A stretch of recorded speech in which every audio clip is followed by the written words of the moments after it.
മട്ടം പോലെ ഇരുന്നാട്ടെ. ഇരുത്തത്തിനൊക്കെ ഒരു ചേലും കോലൊക്കെ. എങ്ങനെ ഇരിക്കേണ്ടി അറിയോ? നിസ്കാരത്തിൽ ഇരിക്കുന്ന ഇരുത്താണ് ഏറ്റവും നല്ല ഇരുത്തം. ഒന്നുകിൽ അവസാനത്തെ ഇരുത്തം, അവസാനത്തെ പറഞ്ഞാൽ അങ്ങനത്തെ അവസാനമല്ല, തഹിയാത്ത് ലാസ്റ്റത്തെ തഹിയാത്തുണ്ടല്ലോ, ആ ഇരുത്തം. അതല്ലെങ്കിൽ അതിൻ്റെ ഇടയിലുള്ള തഹിയാത്തിൻ്റെ, അത് ഏറ്റവും നല്ല. അതാ മുട്ടുംകാലിന് ഊരൊക്കെ ഒന്നും വേദന ഉണ്ടാവില്ല. പക്ഷെ നമ്മളെന്താ വേദനിക്കുക? നമ്മൾ വേദനിക്കും, കാല് നീട്ടും. കിബിലക്ക് നേരെ കാല് നീട്ടരുത്, അത് ശ്രദ്ധിക്കണം. ഇത് കിബിലയാണ്. കിബിലക്ക് നേരെ കാല് നീട്ടിയിരിക്കരുത്. രണ്ട് കാലും ഇങ്ങനെ കുത്തനെ വെച്ചിങ്ങോട്ടിരിക്കുക. ചില ആൾക്കാരാണ് മുസാഫിന്റെ സ്റ്റാൻഡ് വെച്ചാൽ തലയിൻ്റെ ഇടയിലുണ്ടാവും.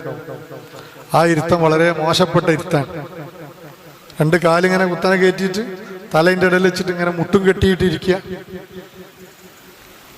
അതൊക്കെ ഇപ്പോൾ ഉസ്താദുമാരൊന്നും ജുമാക്ക് വന്നാൽ പറയൂല, പള്ളിന്ന് പറയൂല. കാരണം അയാൾ പിന്നെ പള്ളിക്ക് തന്നെ വരില്ല എന്ന് വിചാരിച്ചിട്ട്.